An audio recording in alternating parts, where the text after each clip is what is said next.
Boa noite, meus irmãos da Seja. Assim como é bom fazer palestra em outras casas, é bom fazer palestra em casa, né?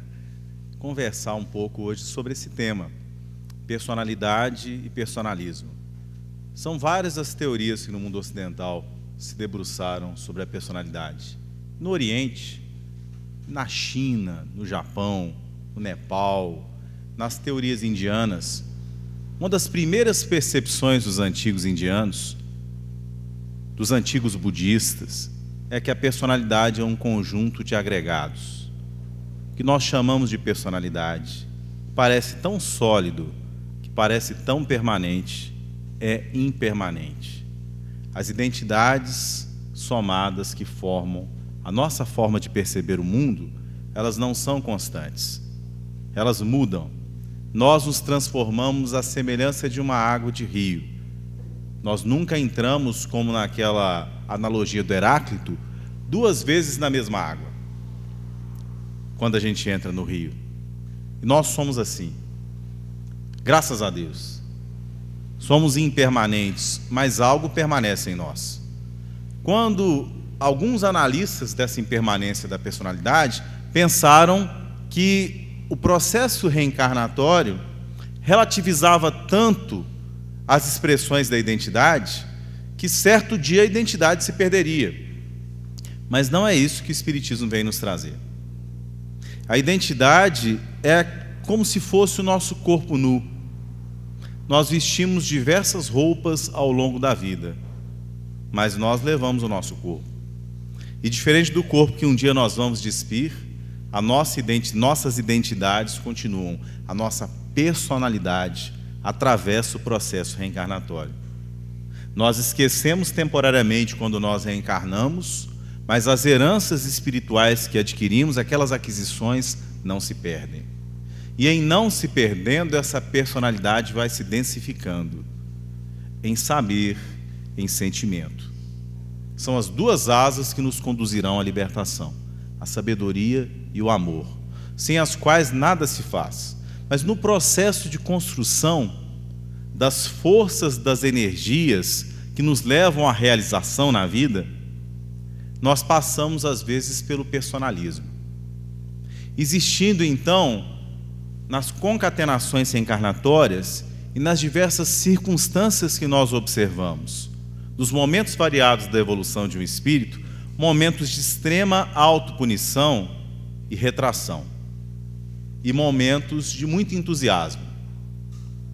Esse entusiasmo, ele pode representar entusiasmo pelo bem, desejo sincero de servir, mas ele pode significar também entusiasmo pela própria personalidade, sentimento narcísico.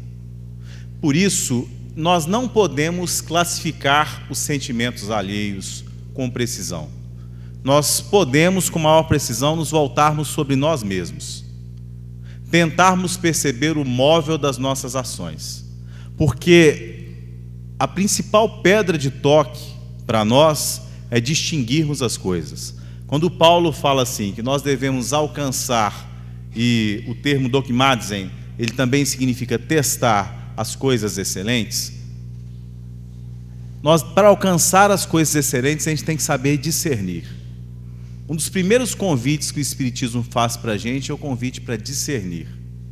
Então, quando eu tenho o espírito da Alcione, lá no livro Renúncia, a Alcione faz uma série de renúncias, que se fossem feitas numa análise superficial por um espírito pouco evoluído, teriam outro significado. Porque não é a ação em si que tem importância, mas o sentimento que a move. Quando a gente lê, por exemplo, Brasil, Coração do Mundo, Pátria do Evangelho, a gente vai ler a análise do Humberto de Campos. Humberto de Campos faz uma análise sobre as personagens históricas do Brasil, diferente do que faz boa parte da historiografia brasileira. E a gente se assusta, porque Humberto de Campos está seguindo aquele princípio de O Livro dos Espíritos. Há ações na Terra que nós consideramos crimes, que para a espiritualidade são leves deslizes. E há coisas que se faz na Terra que não entram nos códigos da criminalidade terrestre, mas são crimes perante a espiritualidade. porque é o sentimento que move a ação que a determina. Se você começa com um bom sentimento, tudo vai bem. Agora é sempre bom perguntar: o que está movendo essa minha ação? Qual o alicerce de sentimento que eu coloco nessa ação? Porque você tem dois estadistas, um agindo segundo o ego, o outro agindo para servir. Você tem figuras muito autoconfiantes, por exemplo, como Napoleão Bonaparte. Era muito autoconfiante. Um espírito que ele nasceu como Alexandre o Grande, Júlio César, um espírito com qualidades administrativas inegáveis, mas um espírito que se excede no personalismo. Esse amor próprio dele não se perde para a utilização da espiritualidade. Os espíritos que governam a Terra enxergam nos nossos defeitos as qualidades futuras. Então, para que você faça alguma coisa, você tem que evocar dentro de você algo de entusiasmo. E a origem da palavra entusiasmo é bem interessante para isso. Entheos, Deus conosco, Deus em nós. Como se uma musa de entusiasmo nos movesse, evocada por um sentimento. Se essa evocação é o amor a nós próprios, então esse nosso entusiasmo um dia vai desmoronar. Diz um provérbio japonês que o mal, quando cresce, vai até o céu. Mas tudo que cresceu muito, se não é bom, um dia tem que ser implodido. Quanto maior o edifício, maior o estrondo da implosão. Então, às vezes, você tem um espírito que caminha em torno do narcisismo, constrói uma série de concatenações intelectuais, estratégias, para que uma série de pessoas o sirvam, e um dia aquele castelo cai. Ele é obrigado a servir aquelas pessoas que ele fez que lhe servissem. Porque nós tocamos e influenciamos as pessoas com o nosso exemplo, com as nossas palavras, com os nossos sentimentos que geram pensamentos e que nós expressamos. Então, todos nós, de certa forma, somos líderes para os grupos que nós conseguimos alcançar. E esse alcance, ele gera em nós uma certa articulação, uma certa habilidade de influenciar e magnetizar pessoas. Nós responderemos pelos rumos que dermos a essa influência. Isso acontece desde o nível da família, em que nós cultivamos o jardim dos nossos filhos. Emmanuel usa uma palavra tão bonita, quando ele fala de escrínio da família.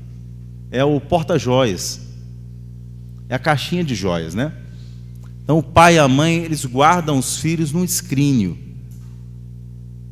de luzes, que você cultiva com o seu exemplo, com as suas palavras, com a sua expressão fisionômica, porque a expressão fisionômica cria destino. Napoleão Bonaparte era um homem que cresceu segundo o ego. Quando esse ego não se mantém, porque esses espíritos, como eles têm qualidades administrativas, por vezes são entregues delegações. E eles conseguem, como são homens de gênio, certas vitórias. Mas se essas vitórias ocorrem sobre a infelicitação de pessoas, necessariamente tudo que nós plantamos, um dia nós temos que colher. E na hora que eles começam a colher, aquela autoconfiança vai se quebrando. Agora, bem diferente foi a autoconfiança de Jesus. Jesus era extremamente altivo, porque Jesus tinha um coração puro. Seu coração era suave, seu jugo era leve. Nós espiamos a fronte altiva do Senhor das Estrelas, mas ele não a dobrou. Chicoteado e amarrado, ele não sentiu a sua dignidade descer 1 centímetro. E quando ele precisou perdoar, ele disse: Pai, perdoai-os, porque eles não sabem o que fazem. Porque a primeira coisa que a gente tem que fazer para perdoar é sair da gente mesmo. Porque quando se ouve falar em perdão com muita frequência, a pessoa pensa em ser doador do perdão. Mas nós devemos nos imaginar como credores de perdão. Porque o perdão não é uma flor que se doa. O perdão é um jardim que se cultiva. Gradativamente. Cuidadosamente. O perdão é processo. E quando eu falava do ajuste de expectativas, porque uma das piores violências que nós podemos fazer com o nosso próximo é exigir que ele tenha um nível de evolução que ele não tem. É imaginar no próximo desenvolvimentos de qualidades que ele ainda não conseguiu alcançar. Isso gerará em nós certamente decepção, sofrimento, mágoa. Não se ensina algo a quem não quer aprender. Não se fala de coisas elevadas a quem não é capaz de compreender. E, acima de tudo, não se espera atitudes que as pessoas ainda não sejam capazes de fazer. Por isso é necessário estudar a psicologia das pessoas que convivem conosco. E para isso a gente tem que sair do personalismo. A gente tem que enxergar as pessoas e o que elas podem oferecer. É assim com o filho, é assim com a esposa, é assim com o marido, é assim com um colega de trabalho, é assim com quem bate no seu carro na rua. Você não pode esperar de quem não introjetou a noção de responsabilidade. Você não pode esperar de quem não conhece o Evangelho vivido. Mas a gente pode esperar da gente, sem exigir também, porque necessariamente nós agiremos segundo as aquisições que já fizemos. Responderemos aos desafios segundo aqueles valores que nós já conseguimos obter. E essa obtenção é lenta. Mas a gente recebe uma grande lição nesse perdão de Jesus. Pai, perdoai-os, porque eles não sabem o que fazem. Jesus, para perdoá-los, entendeu o nível de ignorância em que eles se encontravam. Uma forma muito fácil de compreender isso é errar. E um exemplo muito fácil que a gente tem no Evangelho é o de Pedro. Pedro era um patriarca na sua comunidade, um homem cujos cabelos já eram brancos, um homem digno para os padrões judaicos. Mas isso criava em Pedro uma certa arrogância, admirando as suas próprias qualidades. E isso criava em Pedro também uma certa intolerância. Certamente nós não estamos aqui julgando a personalidade de Pedro, porque ele já alcançou a sua libertação. Nós estamos usando a circunstância para estudarmos sobre nós mesmos. Pedro se achava incapaz de trair a Jesus, mas ele não tinha entendido a lição essencial. Quando Jesus lavou os pés dos discípulos, ele estava ensinando que era necessário lavar a parte do corpo que ia no chão e se sujava mais. Era necessário que o maior se fizesse menor, se aproximando das almas mais imaturas. É necessário que o bom professor seja aquele que sente prazer em criar a didática para o ignorante. É necessário que o bem-educado tenha prazer em conviver com os mal-educados para exemplificar. Porque se nós somos cristãos, nosso convite é para servir. E servir exige coragem. Coragem de confrontar os nossos próprios limites, para que possamos crescer. Porque o espírito não cresce se não se confronta, se não quebra o próprio orgulho, se não quebra a própria vaidade. O Evangelho segundo o Espiritismo nos diz que nós devemos perseguir em nós o orgulho e a vaidade, como se fosse, vamos atualizar, uma ebola. É uma epidemia. A vaidade parece uma coisa sem importância, mas ela cresce em nós. Uma das coisas da vaidade é a gente querer que todo mundo goste de nós. Tem um episódio bem interessante, lá no capítulo 10 do livro Boa Nova, de Humberto de Campos, em que os discípulos, vocês sabem que Jesus nasceu em Belém, mas bem novinho ele foi para Jerusalém. Aliás, bem novinho ele foi para Nazaré. E lá vivia com Maria e com José, trabalhava lá na carpintaria de José, dando exemplo de amor ao trabalho, de amor ao lar. Mas, quando ele cresceu, ele começou a falar do reino que estava próximo. Boa parte dos seus vizinhos começou a achar que Jesus não trabalhava. Eles conheciam a infância de Jesus e, por isso, o desvalorizavam. Então, os discípulos, andando pela cidade, chegaram quase às vias de fato para defender Jesus.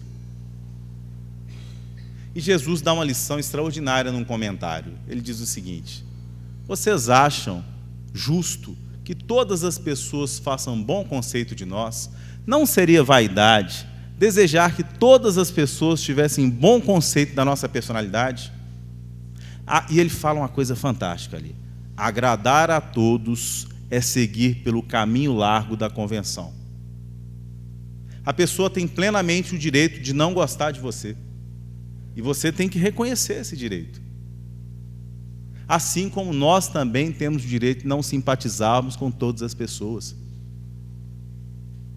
É natural no processo evolutivo. Existem razões diversas para isso dentro de nós.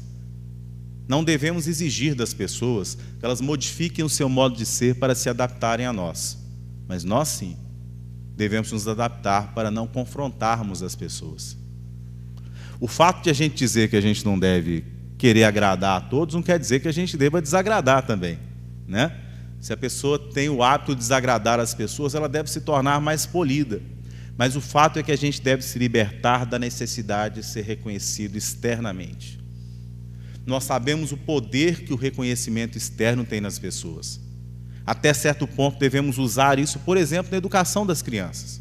Uma criança muito reprimida fica com uma personalidade tímida. É necessário elogiar a criança, pelo mínimo de bem que ela faz. Agora, se você notar que aquela criança só é elogiada, você nota um problema. É necessário criar estratégias para elogiar sem criar personalismo, sem criar vaidade. As qualidades se desenvolvem em nós em serviço, mas não como exclusivismo. Uma das descobertas melhores da adolescência é assim: tem muita gente muito mais bonita e muito mais inteligente do que eu. Porque o espírito que desenvolve a inteligência, por vezes se acha autossuficiente. É muito comum você ver a pessoa inteligente se achar no direito de interpretar coisas para além do seu campo de competência. Ela é bem-sucedida em matemática, então ela quer aplicar aquele método a tudo. A pessoa é boa em psicologia, então quer entender de lógica. Isso, sem dúvida, cria no espírito uma arrogância que cria uma cegueira. Todas as vezes que a gente está arrogante, a gente, em primeiro lugar, não ouve quem nos adverte. E a gente não se enxerga. A pessoa chega para você, o Santo que conta muito isso. O rapaz chega no consultório e diz para ele: olha, eu vou me separar da minha mulher, conheci uma pessoa que eu conheço há 8 encarnações, eu estou muito feliz, a minha mulher já vai me perdoar, o processo de separação vai ser maravilhoso, está tudo resolvido. O Rossandro coloca a mão na testa assim: meu amigo, você não sabe da missa a metade. Né? São os processos de ilusão, de paixão, de cegueira, de hipnotismo, auto-hipnotismo. Pessoas que estão hipnotizadas pelos elogios que recebem. Não existe forma de obsediar melhor um espírito do que elogiá-lo. Ludibriá-lo com qualidades que ele não tem. Ou então incentivá-lo a partir de defeitos que ele acha que são qualidades. Então o espírito entra naquela necessidade de elogio e quando ele trabalha para ser visto. E isso tira uma relação de sinceridade e autenticidade da personalidade. Cria uma fragilidade. É uma personalidade que cai a qualquer momento. É uma alma frágil. E é muito comum você ver essas almas frágeis passarem nos carros de conquista. Joana de Ângeles nos fala disso. E Emmanuel nos pergunta: onde estão os inquisidores? Quando você via um Tomás de Torquemada, parecia que aquele homem tinha plena consciência e fé das suas convicções ao queimar as pessoas na fogueira. Quando você visse um Eichmann no seu processo de encaminhar as pessoas, os judeus, para o Holocausto, ele parecia não sentir culpa alguma. Porque a personalidade entra no auto-hipnotismo. É muito comum pessoas fanáticas religiosas quererem conquistar outras pessoas para a sua religião. Porque a sua crença é tão frágil que elas necessitam que mais pessoas creiam naquilo para que as pessoas não fiquem apontando a fragilidade dessa crença.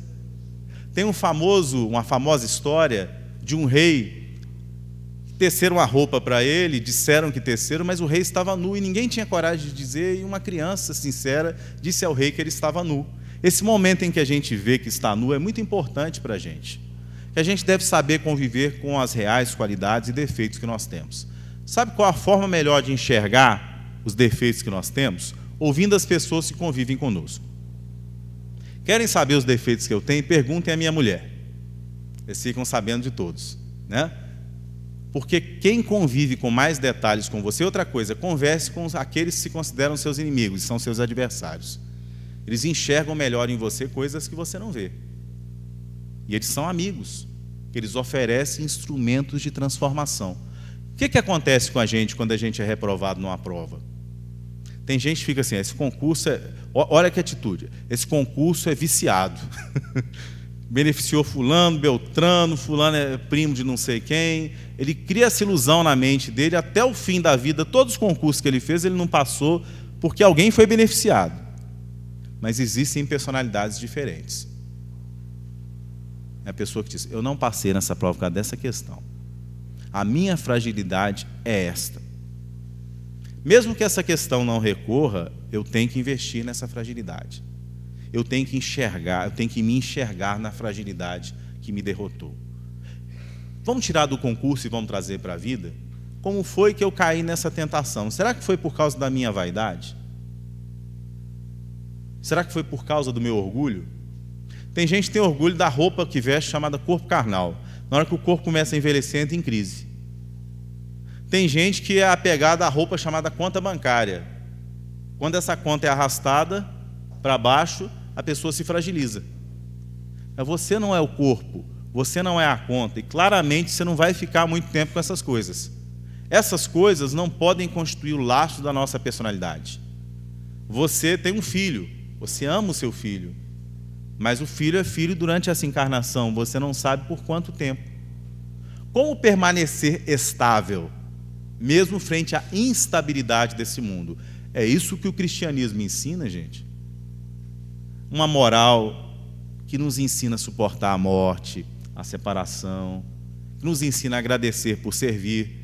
Porque se a gente for aí fora, quem serve é autopunitivo, quem serve é otário, né? Porque as pessoas só enxergam esse pedaço de vida. Não é possível ser plenamente cristão enxergando a encarnação só. Já pensaram nisso? Já pensaram nisso? Pensaram assim profundamente mesmo. Porque os sacrifícios que o cristianismo exige de todos nós não se justificariam com base em uma só encarnação. Sem que se submetessem a todas as teorias da personalidade, da autopunição, da autodepreciação. Você entende porque Alcione passa uma vida inteira se dedicando aos outros, porque você entende que ela veio em missão de amor, ela não precisava mais nascer na Terra. Você entende porque alguém não consegue estudar, tirar o tempo para ir à faculdade, porque cuida de 5 filhos, quando você entende que aquela pessoa está devolvendo àqueles filhos o que lhes devia. Você entende que alguém que está preso injustamente na prisão não está injustamente, e que isso não inviabiliza os esforços por libertá-lo, e que isso não inviabiliza os esforços por curar o doente para a medicina incurável, mas que representa um momento de desafio para aquela alma. Desafio que só será afastado quando a lição for aprendida, porque Deus é amor. Se não fosse assim, o mundo seria injusto, mas o mundo não é. Cada um de nós recebe mais do que merece. Como um amigo meu, eu chegava para ele, ô Dilon, como é que você está? Melhor do que eu mereço, meu filho. É mais ou menos isso mesmo.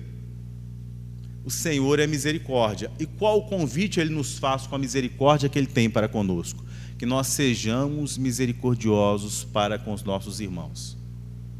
Tem gente que acha assim, ó, eu tenho um corpo muito vigoroso, porque eu sou muito disciplinado. Não, você tem um corpo vigoroso porque você nasceu de um pai e a mãe, foram dádivas de Deus. Você se alimenta, o alimento é dádiva da vida de Deus. O ar que você respira é dádiva da vida de Deus. Tudo vem de Deus. A clareza mental, a possibilidade de falar, o recurso inestimável dos amigos, ou como diz Emmanuel poeticamente, as árvores frondosas das afetividades familiares, tudo vem de Deus. E nada é permanente, porque está em nossas mãos temporariamente. O que é permanente disso? Aquilo que a gente tece dentro da gente, a partir dessas experiências e desses usufrutos, que é o nome da posse temporária que nós temos. De todas as coisas, todos os dons, de todos os bens. Isso é ruim? Não, isso é muito bom. Ruim seria ser proprietário só por uma vida.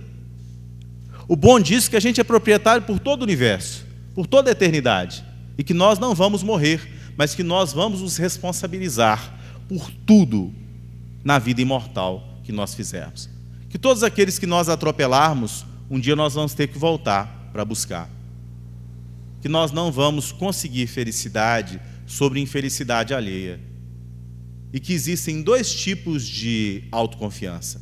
A autoconfiança que vem da consciência de ser filho de Deus. E essa autoconfiança que você é herdeiro do universo. Portanto, se cair uma bomba de hidrogênio aqui agora, você não se destrói. Nenhum de nós. Que você dorme no mineral, você desperta no vegetal, né? Segue instintos no animal e sente como ser humano. Veja como é maravilhoso sentir.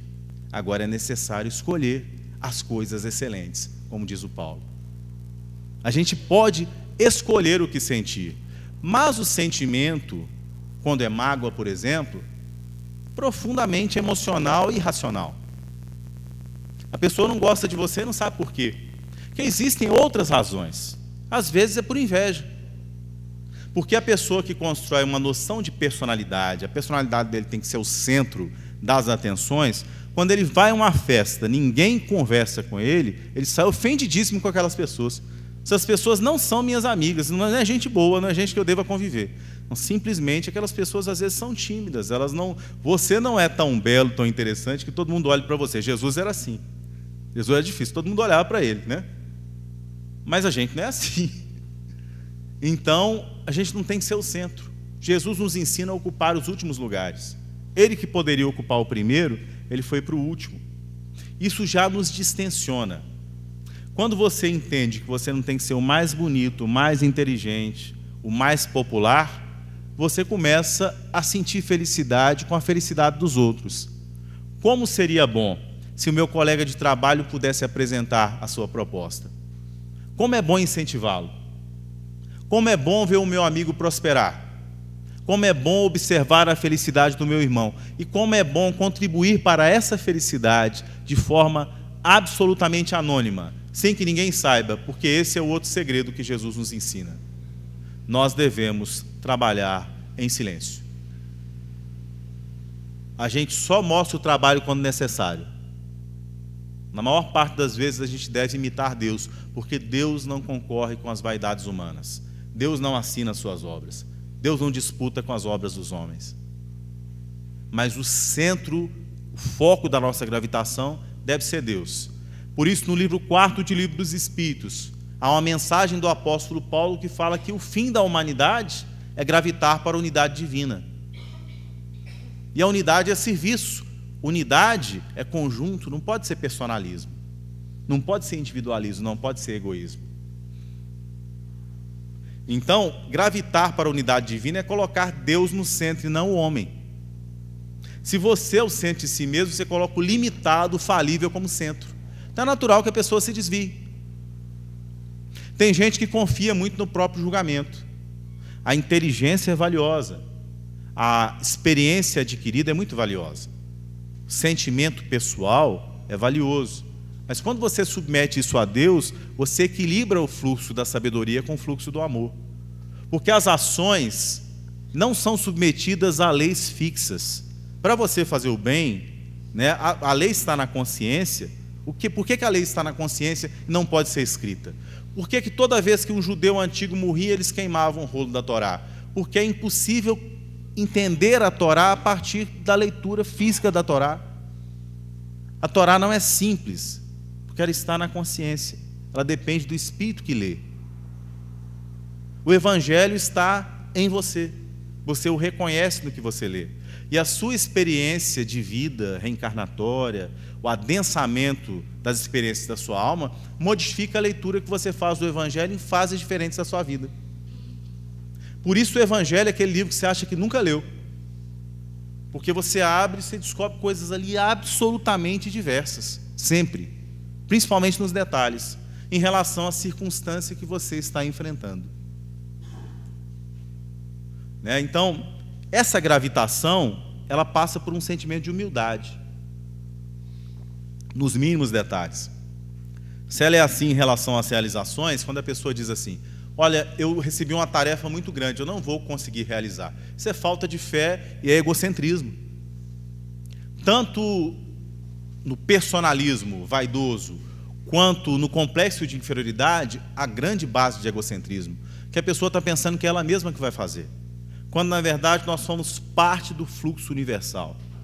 Se você se dispõe a fazer com sinceridade, se você está de acordo com os dons que Deus te deu, ore e o Senhor te acumulará de forças. As suas obras não é você quem realiza, é Deus quem realiza a partir de você. A sua vida não é você quem vive, é Deus quem te faz viver. Nós estamos em Deus. Portanto, nós não devemos temer coisa alguma a não ser a eventualidade de nos afastarmos de Deus. Não há nada a se temer, nada mais temerário do que a eventualidade de se afastar de Deus. Porque quando você está com Ele, Ele é o centro, todas as experiências da vida ganham sentido. Porque o ruim não é passar o sofrimento que todos nós passamos. Nenhuma religião afasta o sofrimento do ser humano. É não ter um sentido para o sofrimento. É não conseguir significá-lo nas experiências da sua vida. O ruim da ferida é ela não conseguir se cicatrizar.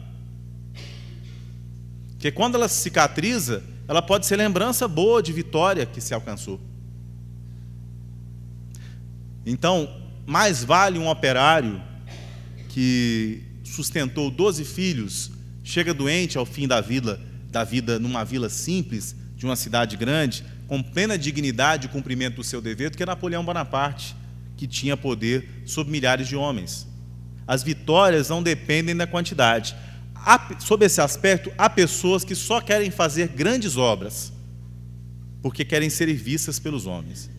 Por trás da mente que quer fazer grandes obras, há uma vaidade, que tem que ser afastada. A obra não vale pela quantidade, porque eu pergunto a vocês, né? Vocês são capazes, alguns de nós é capaz de fazer uma grande obra? Grande obra é a Via Láctea, né? Emmanuel usa uma comparação fantástica. Ele fala assim: olha, se eu pegar uma máquina, a máquina produz mais do que eu. O que vale na gente é a intensidade. Nesse sentido, todos nós somos iguais. Nós valemos pelo sentimento que nós imprimimos nas coisas, ou seja, pela nossa capacidade de amar e servir. Ela dá sentido à vida. Um amigo meu, eu tive uma lembrança reencarnatória uma vez que me perturbou bastante. Eu fiquei umas 3 semanas perturbado por essa lembrança. É como se eu passasse a ter 100 anos, assim, porque eu sabia onde eu tinha nascido na vida passada, mas não lembrava de tudo. Eu tive a experiência de ver uma foto, você fica meio, né? Eu liguei para um amigo meu muito querido, Júlio Conrad, lá em Belo Horizonte, lá do Ser. O Júlio falou: ô meu amigo, a genética de Deus em nós é muito maior do que as expressões da nossa personalidade. A genética de Deus em nós é muito maior do que todas as expressões da nossa personalidade. O atavismo de evolução que nós temos em nós é misericórdia, é amor, vale mais do que os nossos erros. Não devemos nos deter no passado. Por isso a metáfora da estátua de sal, que olhou para trás. André Luiz tem uma frase fantástica: passado é sinônimo de obsessão. E todas as ocasiões, os romances históricos de Emmanuel, Jesus diz para os seus discípulos: levanta a cabeça e olha para cima, porque os filhos da luz devem enfrentar a batalha de cabeça erguida, plenos da consciência de serem filhos de Deus, seja no Coliseu, seja na galera, seja em Atenas, quando ninguém prestava atenção em Paulo, e Paulo falando, pleno do Espírito Santo dentro dele, né? É importante a gente pensar nesses cultivos de ilusão que nós fazemos, que poluem por vezes, né, a nossa necessidade de trabalho, porque a gente trabalha para agradar as pessoas. E aí a pessoa que trabalha para agradar os outros tem necessidade de ter a própria pílula dourada. Isso é um sentimento infantil. Quando a gente faz mais ou menos uns 12 anos, a gente começa a entender, tem gente que entende antes, né? Estou falando a partir de mim mesmo, que as pessoas gostam da gente a partir do que a gente é para elas. Já pensaram nisso? Porque tem gente que acha que o pai e a mãe têm a obrigação de gostar dele. Mas as pessoas gostam de nós a partir do que nós somos para elas. Os nossos amigos. Como é que você é recebido no seu ambiente de trabalho, quando você chega de manhã? todo mundo se abre para você, te abraça, é o que você construiu nessas pessoas. Porque assim, eu trabalho em ambiente acadêmico há muito tempo e eu viajo por vários países nessas necessidades de convivência entre departamentos, viagens, congressos e tudo mais. Tem uma figura que não muda, é a figura da secretária. Todo departamento de história que eu vou no mundo inteiro, sociologia, antropologia, tem uma secretária. Essa secretária tem um papel essencial, porque ela recebe as pessoas que chegam lá. O humor daquelas pessoas que estão ali depende muito dela. Já pensaram no papel da professora humilde numa escola de crianças? Que é muito mais importante que o papel do professor universitário, aquele período em que a criança está em formação, preparando-se para a nova encarnação.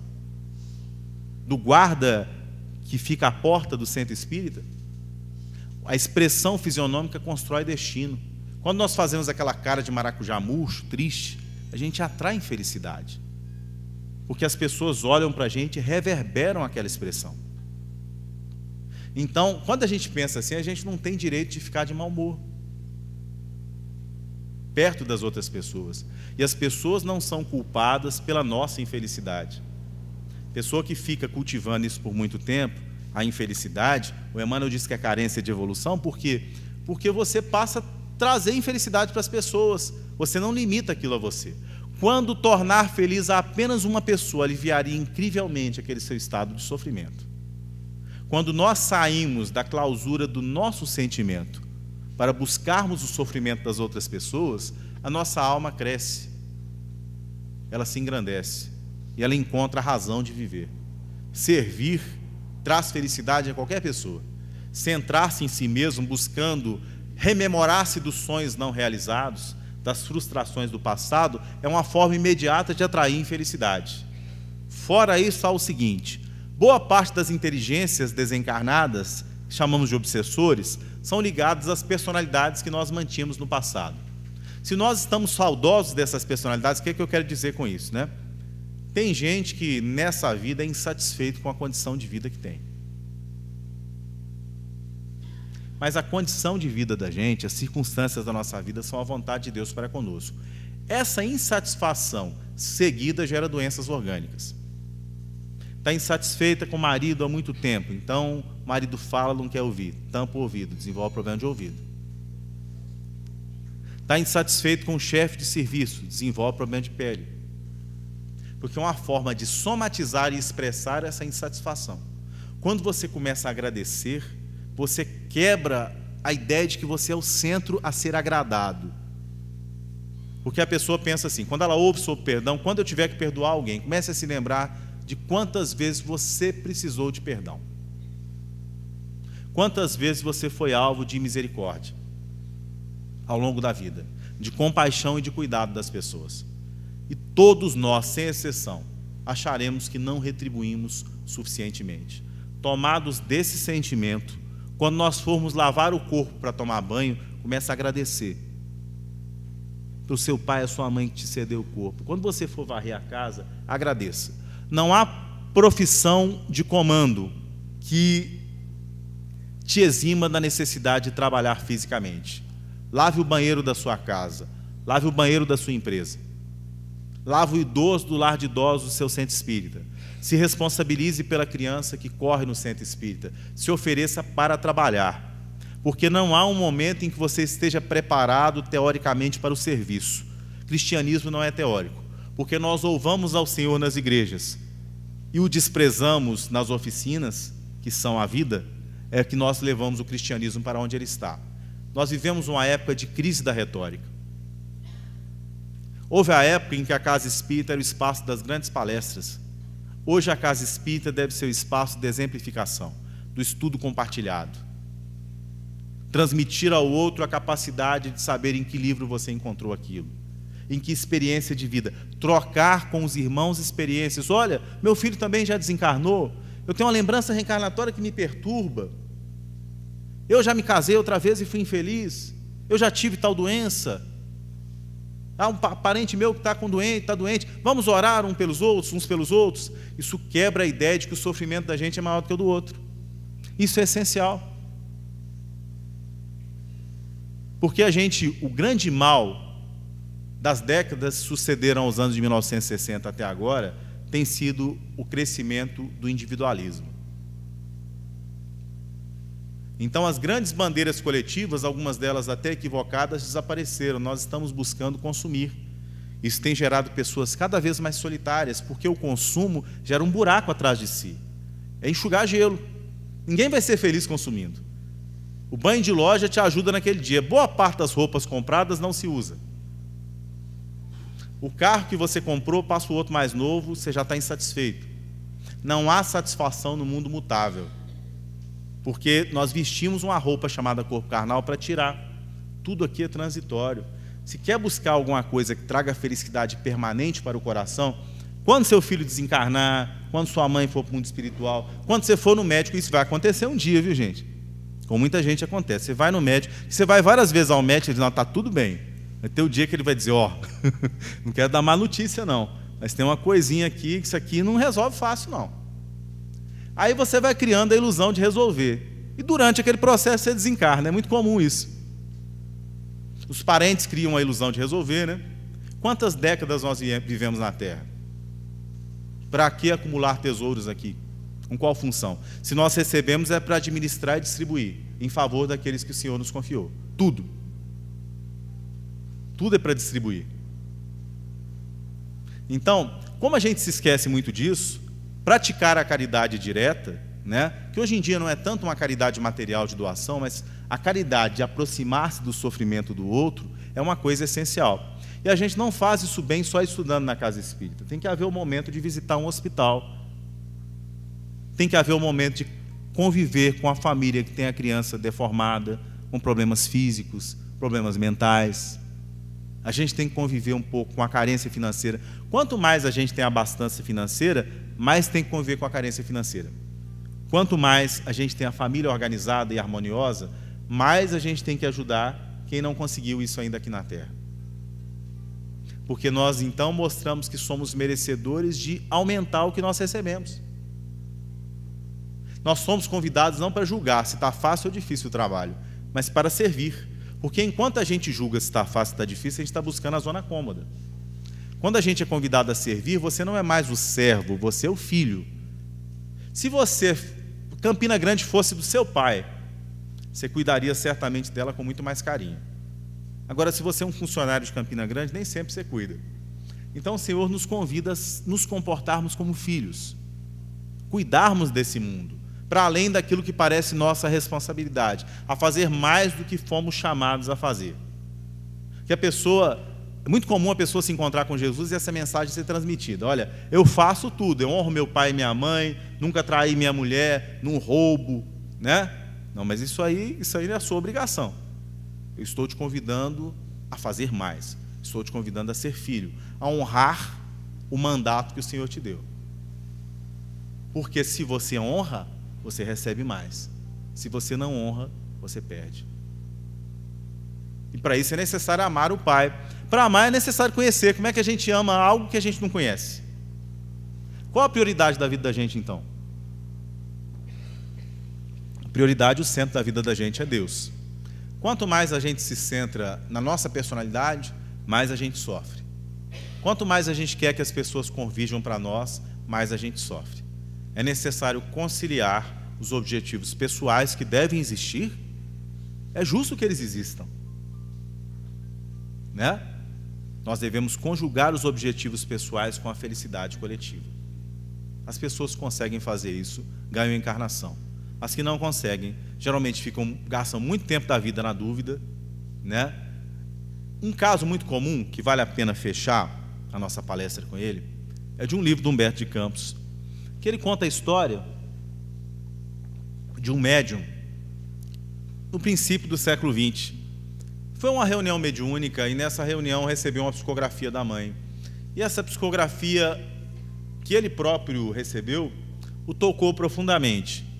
E depois disso ele decidiu, era a primeira expressão mediúnica que ele tinha, dedicar-se à mediunidade. E Humberto de Campos contava isso porque no seu leito de morte, logo ao lado, havia um diário, em que ele anotava diariamente as suas experiências com a mediunidade. Então, durante uma coisa de 3, 4 anos, ele esteve extremamente entusiasmado com a própria mediunidade. Até que certo dia ele começou a psicografar freneticamente mensagens de um espírito chamado Philon, que se identificava como grego e que escrevia muito rapidamente, e começou a mostrar essas mensagens desse espírito a uma série de dirigentes de casas espíritas, bastante conhecidos. Um deles, para a gente não ser muito longo, Leopoldo Cirne, aqui de João Pessoa. Foi presidente da Federação Espírita, que nos honra aqui, paraibano, né?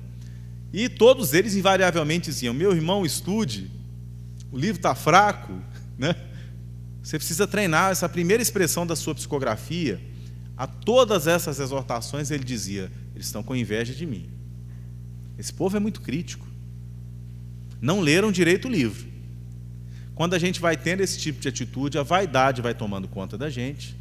Os espíritos galhofeiros, né, vão se aproveitando dessa vaidade e vão nos empurrando. A pessoa assim tende a se isolar. Nenhum grupo espírita está bom para ela, principalmente os que apontam os defeitos. Que a pessoa quer vir para a casa espírita chegando 40 minutos atrasado no trabalho. No serviço dele ele chega pontualmente. Aí quando alguém fala, a pessoa se melindra. E com isso ela vai se isolando. O melindre é uma forma boa de se magoar. A pessoa vai se isolando, se isolando, se isolando, se isolando. E o que o isolamento faz com a gente? Nós não somos seres solitários. Se a gente se isola, a gente não trabalha. Quer ver o seu trabalho não funcionar numa casa espírita? Você brigar com alguém, você se melindrar. O grupo se desfaz. Pequenez espiritual de quem está trabalhando. Se deixou levar pela tentação de ficar vendo os defeitos das outras pessoas. Se a gente aceita, mesmo injusta, a exortação com humildade, a gente desfaz. Quantas vezes o ataque violento é desfeito com a paz da resposta? Quantas vezes o silêncio diante da agressão é sinal de sabedoria? Jesus, quando era enérgico, era sereno. As pessoas geralmente são enérgicas com sentimentos negativos. Então é necessário, quando você entende o outro, entende a imaturidade do outro, fica mais fácil aguentar a ofensa. Mas é necessário que, de outro lado, você tenha consciência do seu valor. Se a pessoa tem complexo de inferioridade, ela vai se sentir humilhada. O espírito que tem consciência do próprio valor, ele nunca se sente humilhado. O pior que seja a expressão de humilhação externa, porque você tem valor absoluto. Ninguém tira o nosso valor. Ninguém. Somos filhos de Deus, imortais, indestrutíveis, herdeiros do universo. Agora, você, eu, todo mundo. Não só eu. Somos coletivamente. E os seres que evoluem, as plantas, os animais, até o anjo, até os cristos, né? Todos passaram por esse processo, que demora mais ou demora menos, ou seja, sofre mais ou sofre menos. Quanto mais nós obedecemos, o que é o mais alto grau? Obedecer. Discernir pela inteligência e assim escolher obedecer. Discernir alcançando as coisas excelentes, como diz o Paulo, pelo sentimento e assim escolher obedecer. Obedecer ao quê? Vede Jesus, ao nosso modelo e guia. Vede, sede como. Como é que a gente vai ser como? Estude o Evangelho. Entenda Jesus. Entende o que Ele quer te dizer. E aí a gente não perde tanto tempo. Então esse médium, Humberto de Campos, assim, uns 5 dias antes do desencarne dele, ele escreve: eu estou arrependido. Agora eu já tinha uns 70 anos. Agora eu vou trabalhar, né? Começar a exercer minha mediunidade. Acontece que o corpo é um vaso de energias que, com o envelhecimento, vai diminuindo. Que a gente para ir embora. A gente tem que aproveitar o tempo útil que a gente tem de plena energia, porque o tempo passa. E se você não trabalha no tempo que tem para trabalhar, depois você perdeu o tempo. E Humberto conta que o recebeu na espiritualidade. O maior bem que a gente tem na Terra é o tempo.